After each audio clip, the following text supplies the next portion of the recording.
Hi guys, today I wanted to make a Google Apps UI comparison between Android and iOS because one of my viewers after my Apple iPad Air 2 review suggested I should show them both off so a few people can see how big the difference are between each other's OS system and the UI of the Google Apps. So let's do this.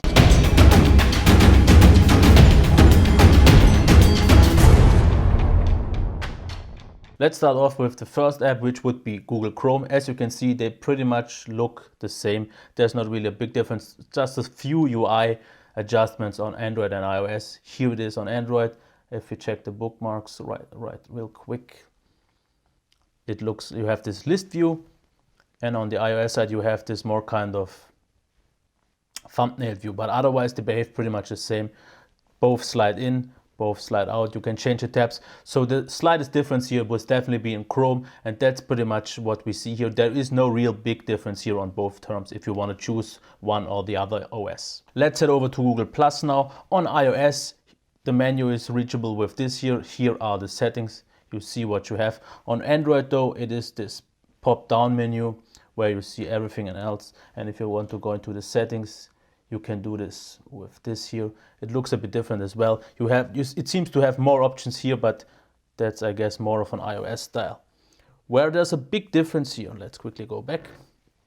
If we slide down to the side for the icon, for the notifications, this slides completely out. As you can see here, this just makes an overlay.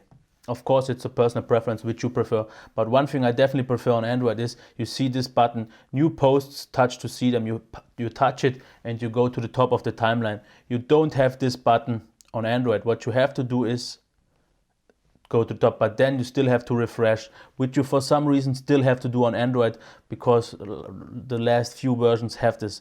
But otherwise, what else you can see, you have 3 columns here and only 2 here on iOS, and there's a lot more wasted space going on Android.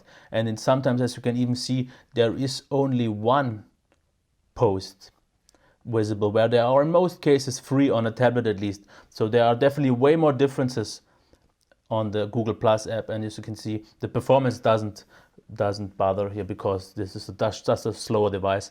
But as you can see, the differences are there, and if you want to write a post, you have this overflow button on Android, which opens a small portion, and here it is on Android. So that's pretty much the differences on Google Plus. Now let's check Hangout for a second. As you can already see on iOS, you have this split view all the time where you can jump between all your Hangouts, which you don't have on Android anymore. You have to go in and out all the time. It's a bit of a bummer because, as you can see here, this is just a stretched out phone app, and they did waste a lot of space. Otherwise, what you also have on Android, if you slide this out, you see favorite voice, video mute, and archive. You don't get this on the Android side. All you can do is long press, and then you get the mute, archive, and delete button. That's pretty much it. So I definitely have to give the win here to the iOS app, which just has more convenience and more functionality in my opinion. But both do the job, so that's it for Hangouts. The next app would be Google Drive, and you can already see both are released view. Let's change to thumbnail view. And as you can see here, there was no animation on Android. It's just a switch where you have quite nice animation on Android. On iOS, it's not really a big difference, but still. Otherwise, the slide out menu is pretty much the same in terms of functionality, it just looks a little bit different. Settings are available here and here. They also look a bit different, but that's it. Otherwise, if we go into it, check the information button, you get this and you get pretty much the same. So you have your details and you have everything. Everything looks pretty much the same. Also, not a really big difference.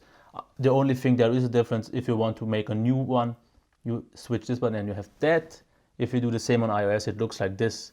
But otherwise, in terms of behavior, also already pretty much the same. So the next one would be Google Docs, and also we see here list view on both. If we switch thumb view again with animations. Otherwise the same. Slide out menu on both. It looks a little bit different again. Settings and so on are also the same. We have this button here, the overflow button, and we have the same here on Android.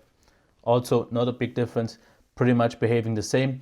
also quite close to each other because you can see both are already using Material Design. Let's switch to Gmail, and as you can see, both already have a quite nice tablet layout. You see the whole thread going on here if you switch it. Same goes for Android, for iOS, where there's quite a difference here. Here we have these letters where you can see if you know the person or so on, or the contact. You don't get this on iOS. That's a bit of a bummer, but otherwise, also if we check the settings button, here you have these options and they look like this on iOS, a little bit different, but also pretty much the same.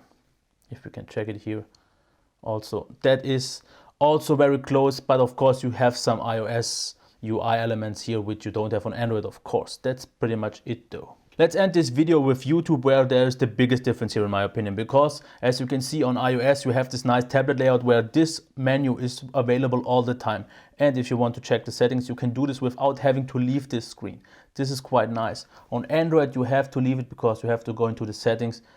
That's pretty much it. But the one good thing here is you have this available all the time, where you have to slide it out on Android because you see so much wasted space going on here. But if we go into it, you will also see a big difference here, because we are now in my subscriptions, and if I want to refresh it, all I have to do on Android, on iOS, is pull down to refresh. You don't get this option on Android, and I don't see why, because what I always have to do is go into another one, then go into subscriptions, and then it will refresh. This is a bit of a letdown, but what can you do? Otherwise, this looks pretty much then. Let me quickly stop the video. Okay, so how does YouTube differ here? As you can see, we have the title here. We have the plus and minus directly visible, which we don't have on iOS because you have to scroll a little bit to see that. That's a bit of a bummer. It should be definitely up at the top so you directly see how many likes and dislikes a video got. Otherwise, the settings are also pretty much the same here. No difference. One difference there is you can't make this bigger like this.